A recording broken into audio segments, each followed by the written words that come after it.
So it's the start of a new year, and hopefully a lot of you are returning to work after having a good break. This raises the question, how do you actually get started? Because once you've lost some momentum, sometimes it can be a little bit difficult to get going again. Now, there are two mistakes that people commonly make. One is to overplan, thinking that they need to have this perfectly detailed timeline of everything that they're going to do, maybe color coded with everything planned to the finest detail. Now, this gives you a sense of control. It makes you feel like you're in control of the process, but it's often a bit of an illusion because you get the reward of feeling in control before you've actually done anything useful. And if you fail to live up to that perfect plan, it can be a bit of a burden rather than something that's actually a useful tool to help you.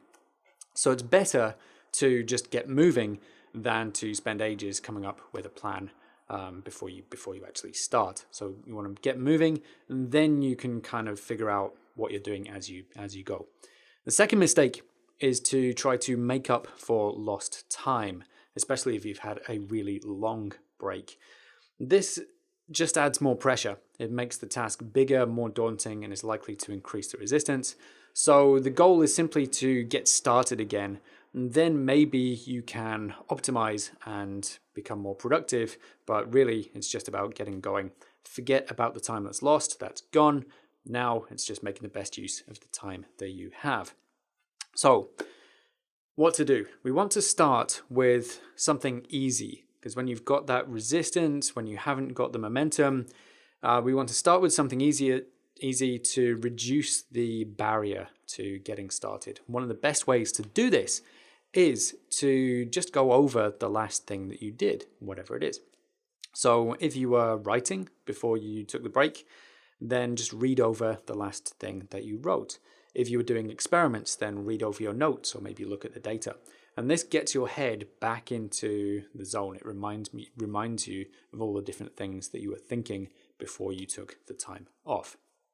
So once you've done this, once you've just re-engaged, reminded yourself of what you were doing, give yourself a very short to-do list. So instead of planning out everything and looking at all the things that you need to do, just start with 3 things on your to-do list. Now, if you want to make a longer list to kind of take stock of what's going on, fine. But then take another piece of paper and just write down 3 things on it. 3 things which are relatively simple and easy to achieve. So again, we're reducing the scale of the task, reducing the barrier to getting started. So your goal is just to write down 3 things and follow through. Now, you might feel some resistance, even though we've reduced it down to a relatively small number of things, which are reasonably easy to do. But this is where you have to fight through. And this is where you have to overcome that resistance, however you can. And crucially, don't allow yourself to do anything else. So whenever you're feeling resistance to a task, it's likely that you'll think, oh, I'll just check email, or I'll check Facebook, or I'll do something else, I'll tidy up before I get started. That's your brain tricking yourself. You need to not do those things. So it's better to do nothing and sit with the resistance for a while than to let yourself be dragged off into these other directions. So if you find yourself saying something like, it's okay, I'll do it tomorrow, that's no good. We want to follow through. If you put something off until tomorrow, or even if you put something off for a couple of hours, you're training the habit in yourself of putting things off. So if that's the default thing that you do and you repeat it, it becomes the path that you always follow. So if you think, it's okay, I'll do it tomorrow, it's not okay, because tomorrow it will be harder because you've added a little bit of reinforcement to that particular habit. So it's really, really crucial that you follow through however you can. So that little bit of fight to get those three things done. So hope you found that useful.